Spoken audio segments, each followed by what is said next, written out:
All right, to watch this video for Tuesday, July 11th. New green dot, which just means new high in my equity in my trading account for the year.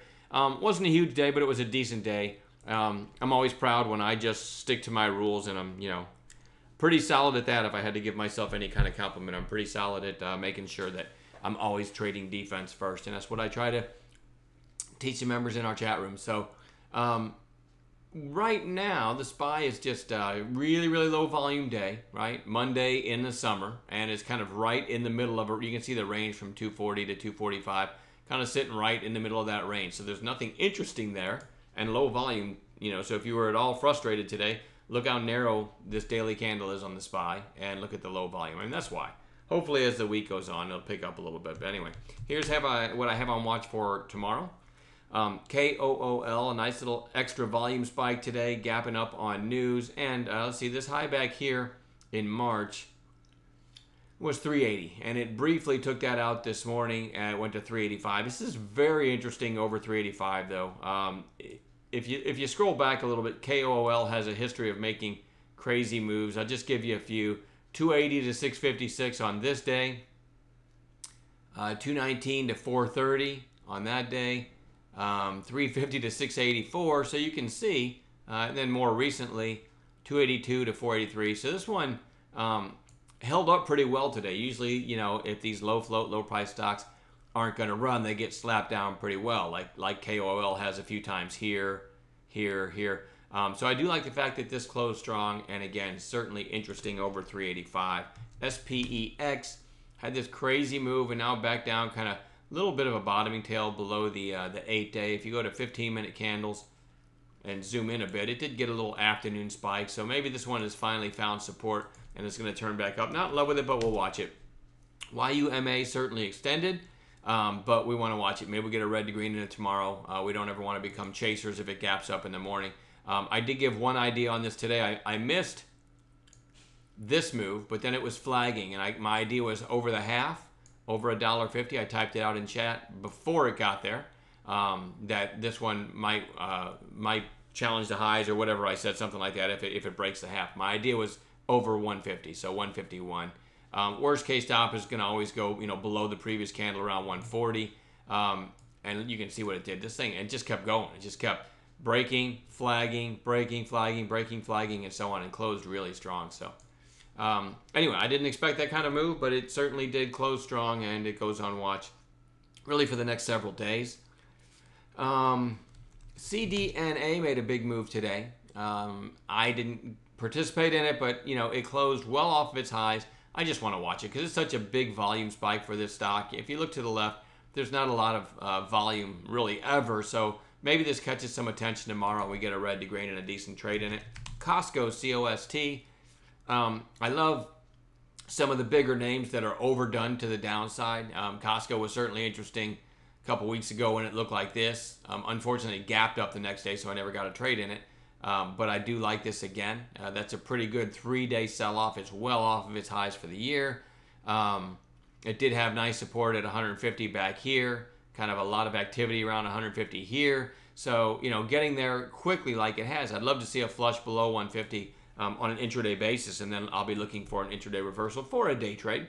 SCSS was on bounce watch today. Just put in a narrow range today, no trades, and it just goes back on watch for tomorrow. CBI, I've been stalking this one ever since this big move, and it keeps grinding lower. Never gave any kind of a setup today, so no trades in it, but it goes on watch for tomorrow. TJX, now a lot of these retailers got slammed today, and TJX is one, it's down, 4 or 5 days in a row, nearing a recent low. The recent low was 68.22.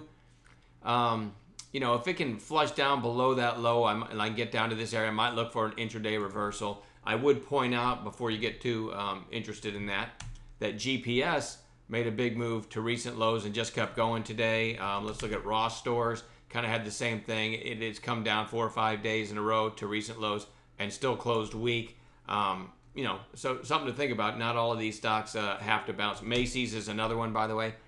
4 days in a row down to recent lows and just pushed right through it, closing at its low. So retail's super weak right now. But TJX, probably one of my favorites for a bounce if it flushes below this area, especially if the other retailers bounce tomorrow. Remember, I'm just a day trader, so I'm looking for possible day trades tomorrow. VRAY. Nice consolidation, a little bit of extra volume today. Looks good over today's high. I mean, it could break out, especially if it can get above 7. Had a really nice move back here in March.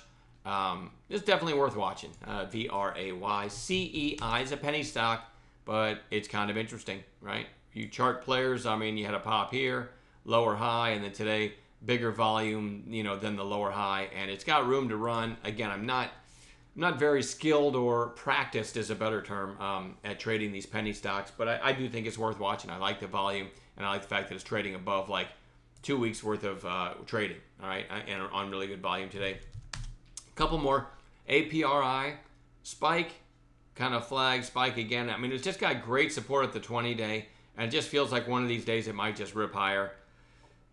Today's high, let's give you some numbers here, 123. You look to the left, you had a high about a week ago of 123 also. So 124 is kind of significant, and you look to the left of that, you have a 127. So 124 tomorrow might get us above this 127, which you also hit here. So you got 124 and 128 are potential catalysts. That's the way I read a chart for some higher prices. Generally, I don't like the way APRI trades, so I'll throw that caveat in there, but it's worth watching. And lastly, XTNT had a big pop today, closing well off its highs, but nice volume. It should get kind of found tomorrow, for lack of a better way to put it.